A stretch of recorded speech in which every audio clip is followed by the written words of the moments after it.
Bem-vindos à nossa aula de número 161. Chegamos ao capítulo 18, encerramos o nosso capítulo 17. Ainda coloquei a aula 160, uma aula extra.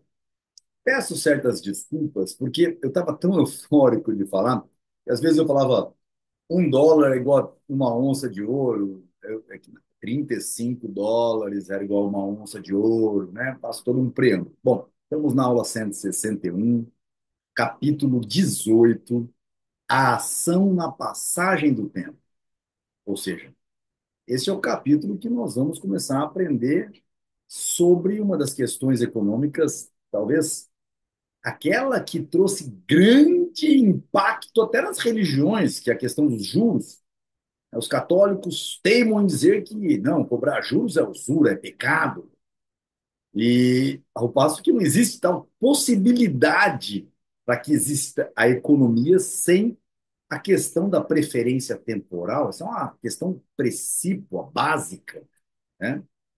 Não funciona. Item 1, a valoração dos diferentes períodos de tempo. Como nós estamos fazendo, nós não estamos lendo a partir do livro, nós estamos compartilhando na tela o PDF, nós vamos continuar da mesma maneira. Então, capítulo 18, a ação na passagem do tempo. Item 1, a valoração dos diferentes períodos de tempo.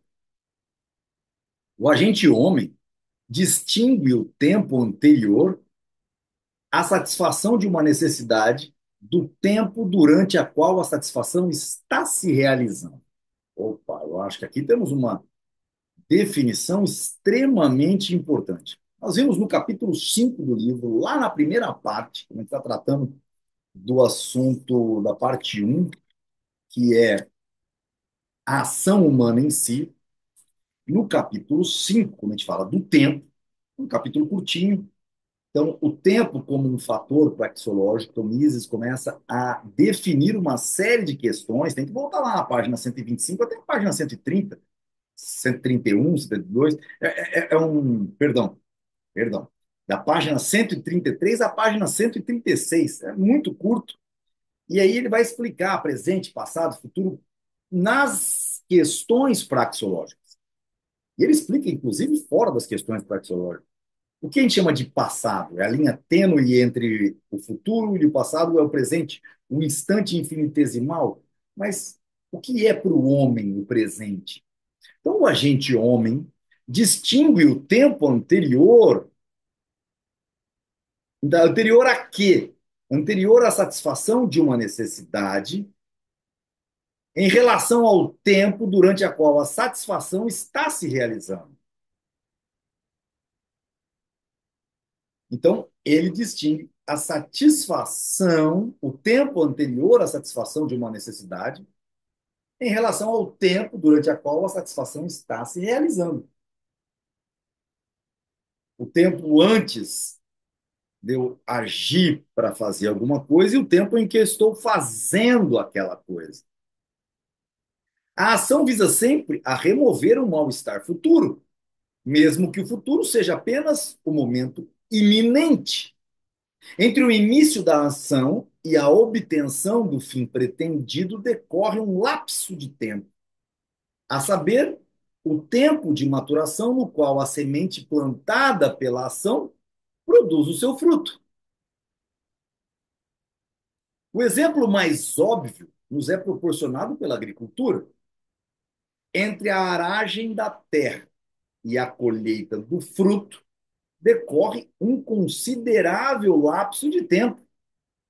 Outro exemplo é a melhoria da qualidade do vinho pelo envelhecimento. Em alguns casos, entretanto, o tempo de maturação é tão curto que se pode dizer que o objetivo foi atingido instantaneamente. Está vendo o tanto de presente, tempo presente, que nós na praxeologia temos e como eles são diferentes? Ou seja, a ação de entre você arar a terra e a colheita do fruto, tempo de esperar a maturação dada a sua primeira ação, em relação a você agir da segunda forma, leva muito tempo. Mas esse é o valor presente desta ação. Na medida em que a ação requer o emprego de trabalho, ela leva em conta o tempo despendido nesse trabalho. A execução de qualquer tipo de trabalho absorve tempo. Em alguns casos, o tempo é tão curto que as pessoas dizem que a tarefa não dá trabalho. São raros os casos em que um ato simples, indivisível e não repetido é suficiente para atingir o fim pretendido. Geralmente, o que separa o ator do seu objetivo é mais do que apenas um passo. São necessários muitos passos. E a cada novo passo acrescentado aos anteriores, levanta-se novamente a questão de saber se a marcha para o objetivo escolhido deve continuar ou não. Alguns objetivos são tão distantes que só com uma firme persistência se pode atingi-los.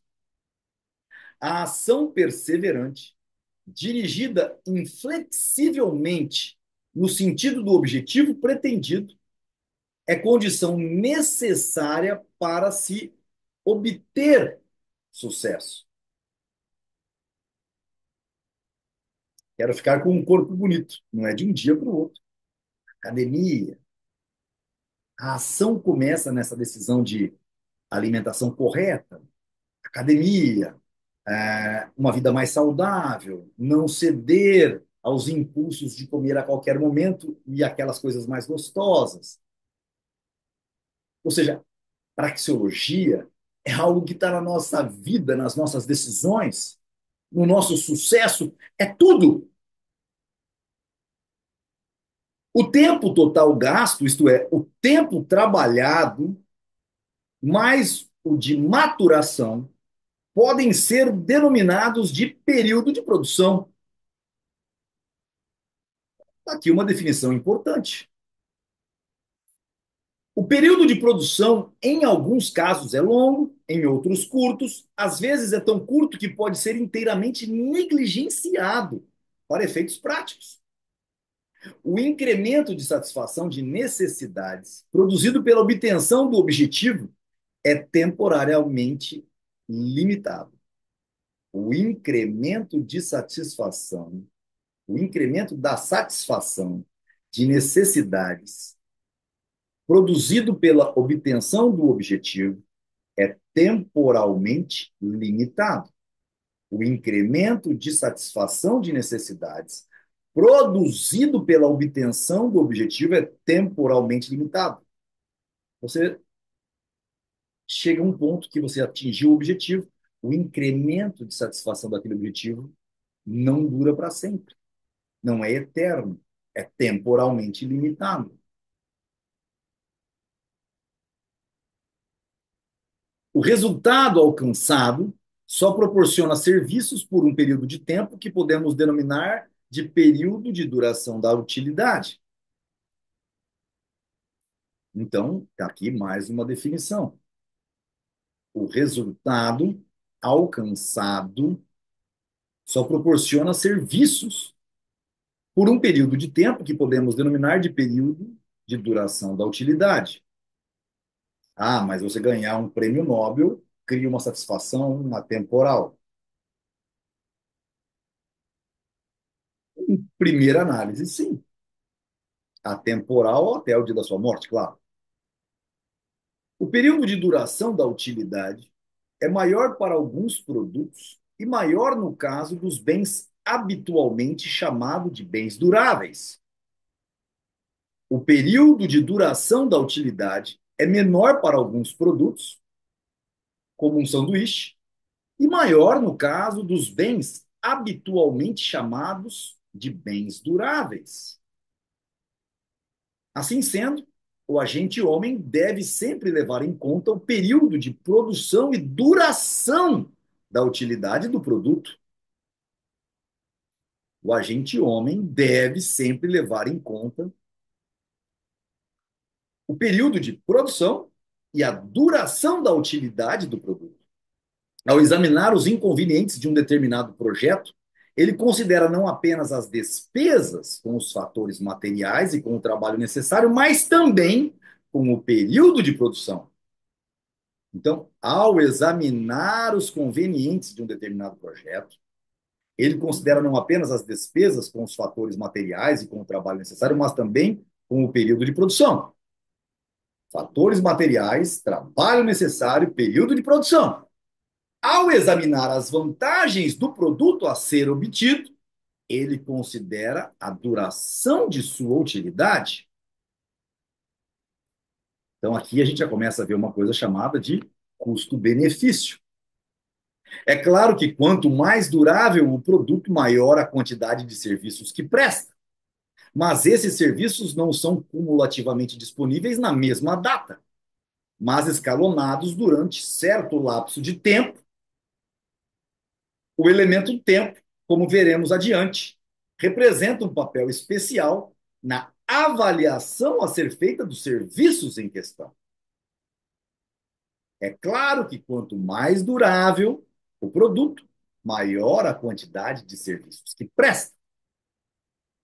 Mas, se esses serviços não são cumulativamente disponíveis na mesma data, mas escalonados durante certo lapso de tempo, o elemento tempo, como veremos adiante, representa um papel especial na avaliação a ser feita dos serviços em questão.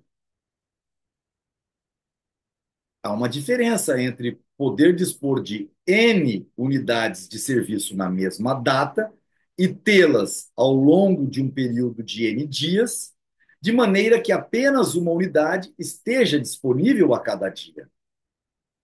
Há uma diferença entre dispor de N unidades de serviço na mesma data e entre tê-las ao longo de um período de N dias, de maneira que apenas uma unidade esteja disponível a cada dia.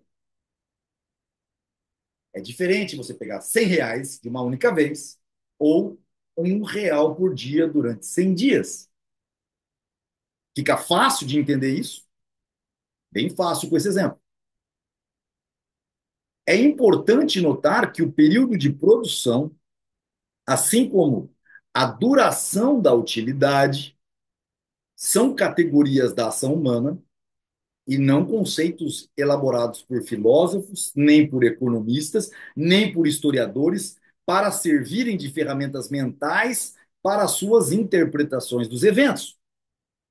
Então, período de produção, assim como duração da utilidade, são categorias da ação humana. São elementos essenciais presentes em cada ato de raciocínio que precedem e dirigem a ação. É necessário enfatizar este aspecto porque Bombauer, a quem a economia deve a descoberta do papel representado pelo período de produção, não chegou a perceber tal diferença. Então, é necessário enfatizar esse aspecto, porque Bombauer, a quem a economia deve a descoberta do papel representado pelo período de produção, não chegou a perceber a diferença de que estes são elementos essenciais que precedem e dirigem a ação. O agente homem não contempla a sua própria situação com os olhos de um historiador. Não está interessado em saber como a situação atual foi engendrada. Sua única preocupação é fazer o melhor uso dos meios disponíveis para remover tanto quanto possível seu desconforto futuro. O passado não lhe importa. Ele tem à sua disposição determinada quantidade de fatores materiais de produção. Não pergunta se esses fatores são dados pela natureza ou se não são o resultado de processos de produção realizados no passado. Ele compra um apartamento e não pergunta se os índios foram expulsos de forma justa ou não da terra que estava aqui. Simples assim. Pouco lhe importa Saber que quantidade de fatores de produção naturais, isto é, fatores originais de produção e trabalho, foram necessários para produzi-los e qual o período de tempo que esses processos de produção consumiram, pouco lhe importa. Valora os meios disponíveis exclusivamente do ponto de vista dos serviços que podem prestar-lhe para tornar mais satisfatória a sua situação futura. Simples assim. O período de produção e a duração da utilidade são para ele categorias a serem consideradas no planejamento de uma futura ação e não meros conceitos de análise acadêmica e de pesquisa histórica. Tais categorias são importantes na medida em que o ator terá de escolher períodos de produção mais longos e menos longos, e entre a produção de bens mais duráveis e menos duráveis. Ponto. A ação considera sempre não o futuro em geral, mas uma fração definida e limitada do futuro. Você não age para chegar até o fim da sua vida. Você age para uma determinada e limitada quantidade de tempo futuro. Essa fração é limitada, de um lado, pelo instante em que ocorre a ação, o outro lado depende do ator. Cabe a ele decidir e escolher.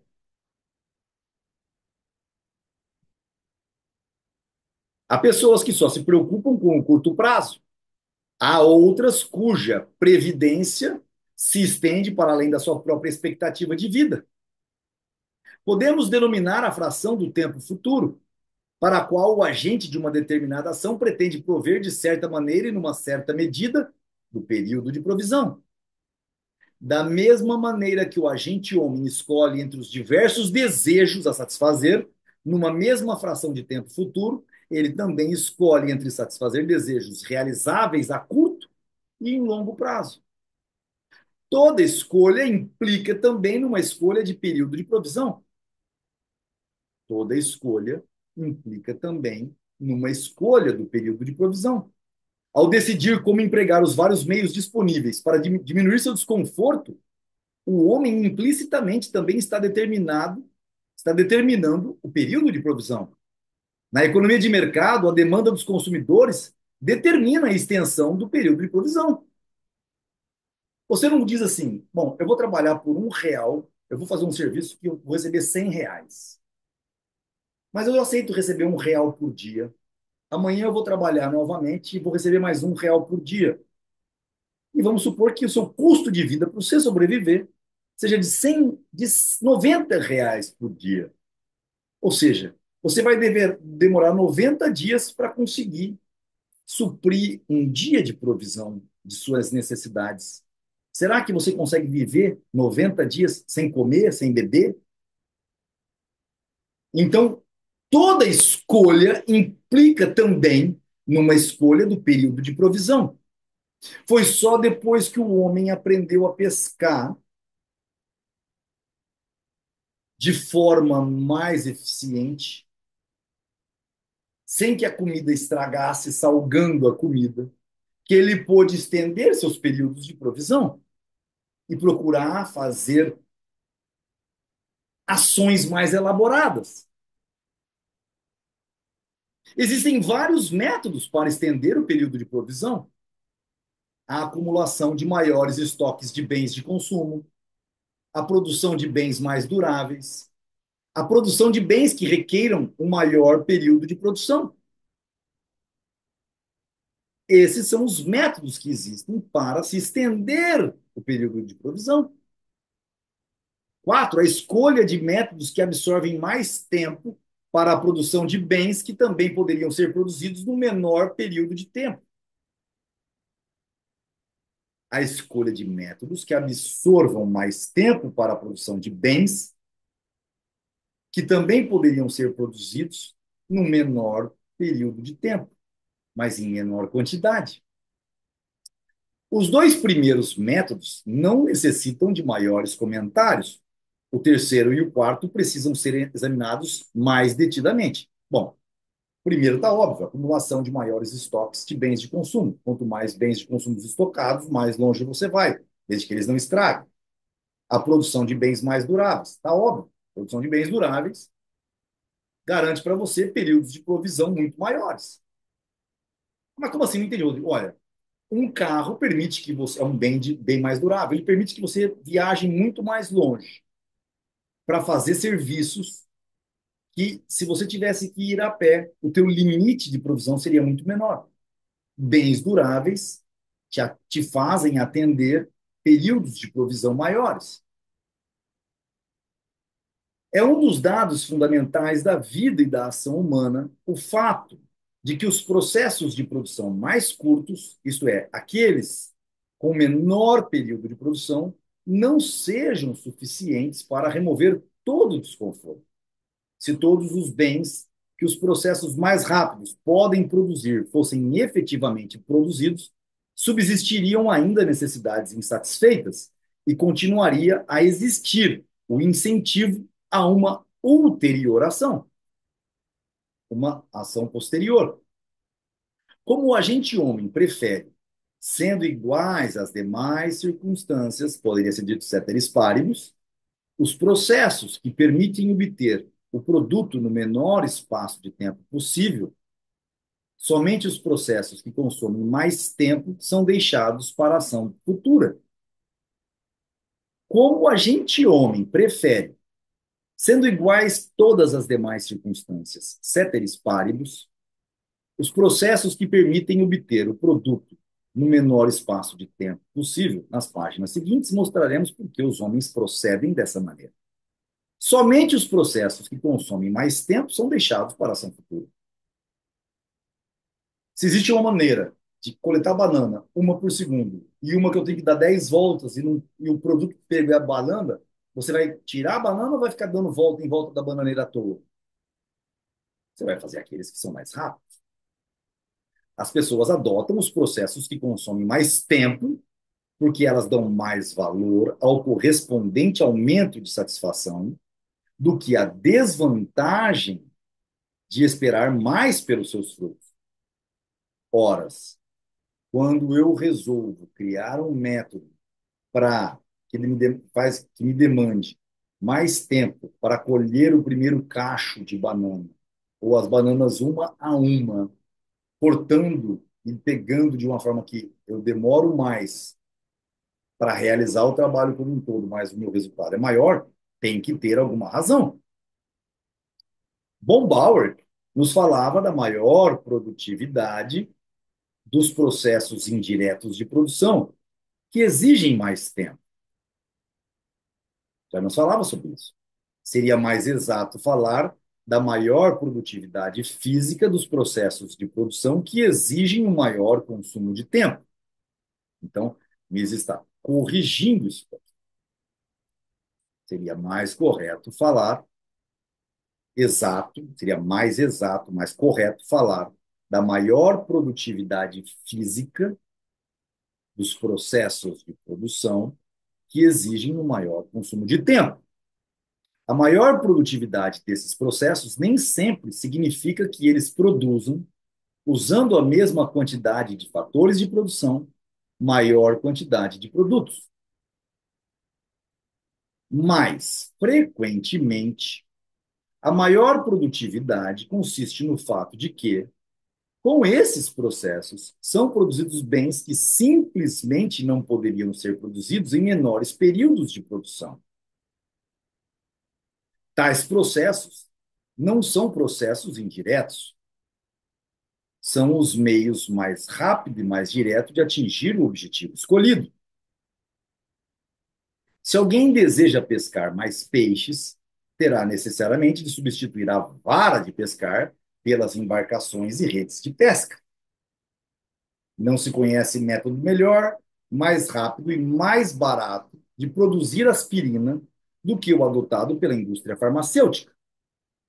Deixando de lado o erro e a ignorância, não há dúvida de que os processos escolhidos são os mais convenientes e de maior produtividade.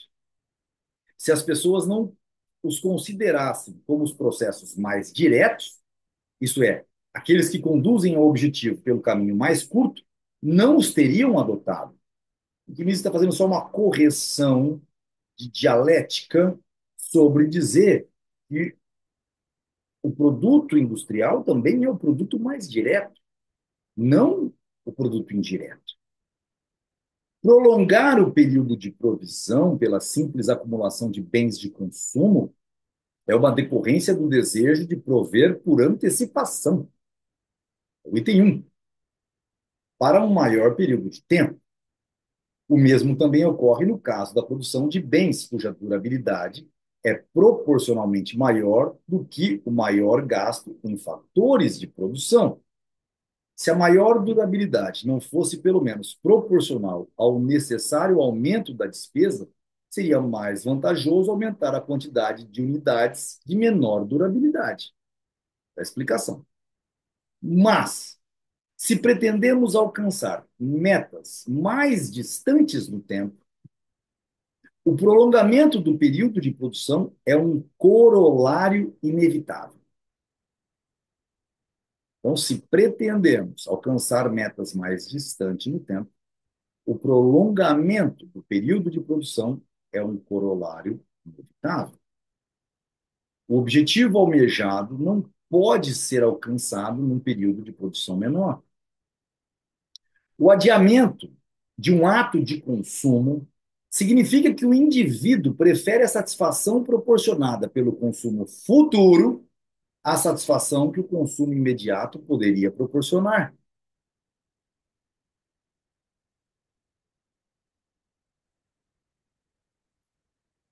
A escolha de um período de produção mais longo significa que o autor valora mais o produto do processo que só produzirá seus frutos mais tarde do que o produto de um processo que consome menos tempo.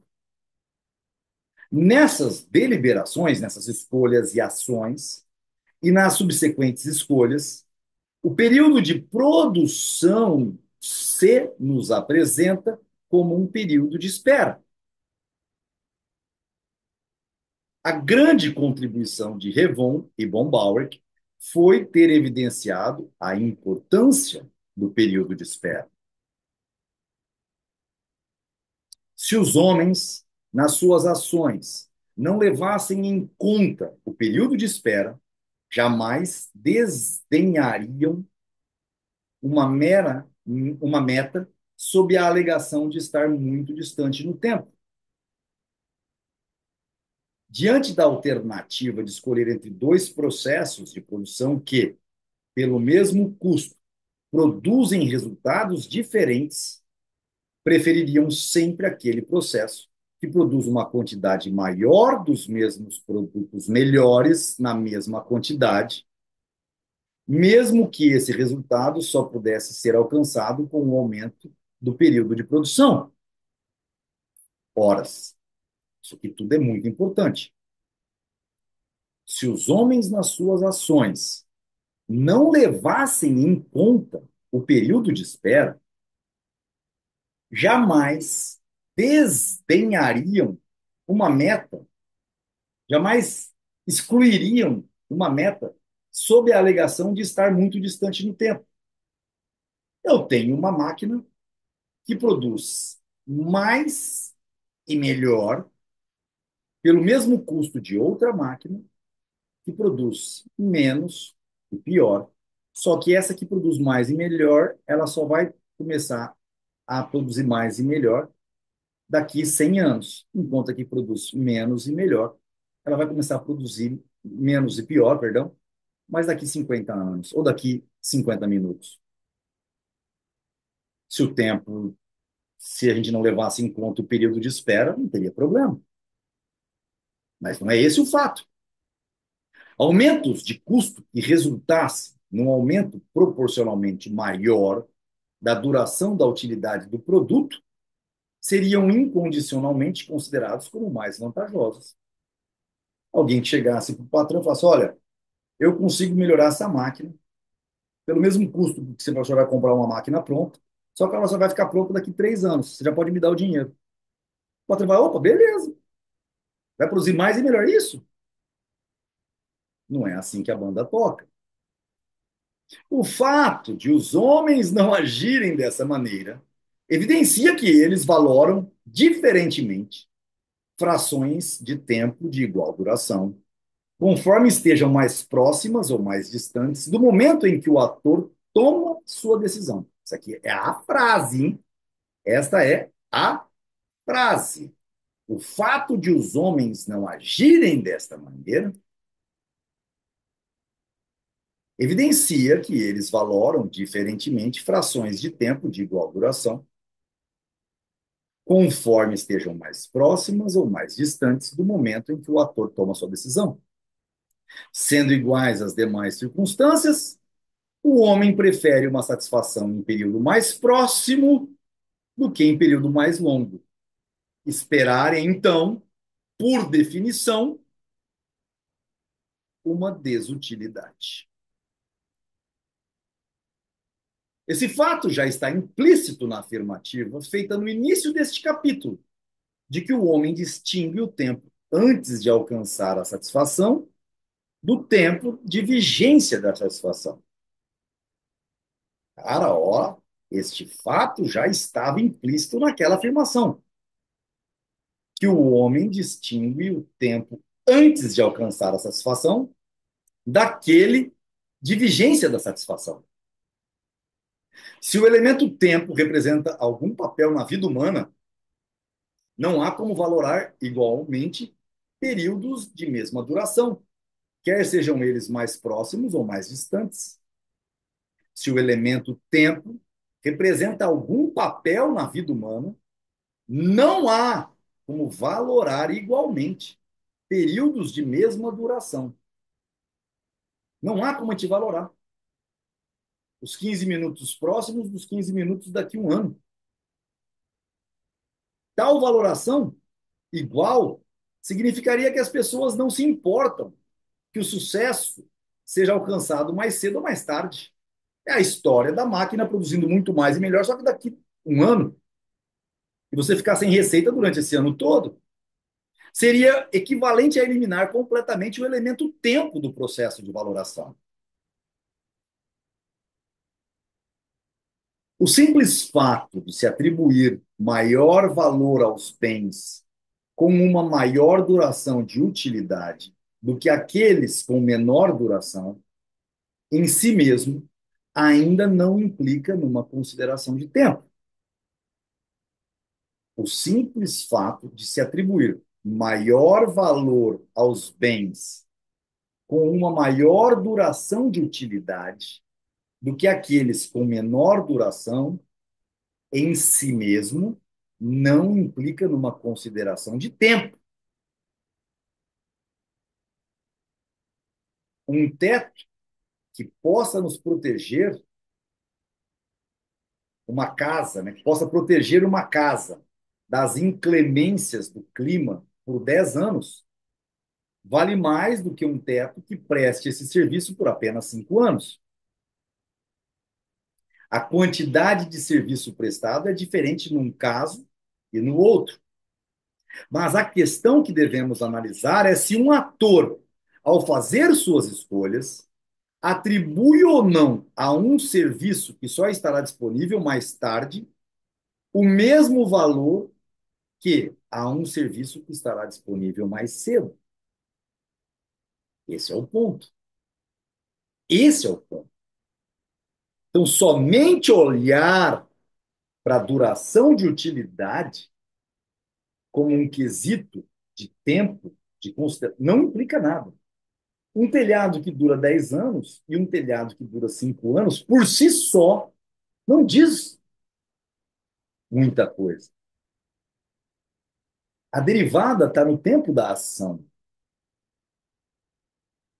Você prefere um telhado que dure 10 anos ou um telhado que dure 5 anos para a sua casa?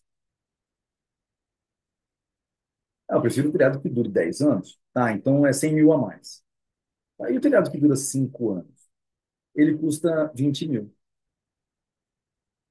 Tá bom? 5 anos tem que gastar 20, então é melhor 20. Ué, então, nem tudo que dá uma utilidade maior de duração, ou seja, maior satisfação de duração de utilidade, é por si só uma fração de tempo que vai atribuir valor. Esse é um ponto-chave da coisa. É uma correlação do tempo. Fala, mas Rodrigo, você não falou de tempo, você falou de dinheiro, 20 mil.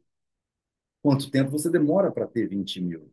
E para ter 100 mil? Essa é a conta que você vai fazer.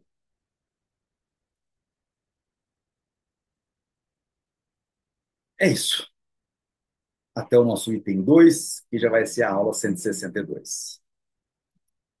Pessoal, recomendo muito vocês a sempre ver e rever e pensar e abstrair seus próprios pensamentos. É impressionante como a praxeologia, a ciência da ação humana, é maravilhosa, né? Abraço a todos.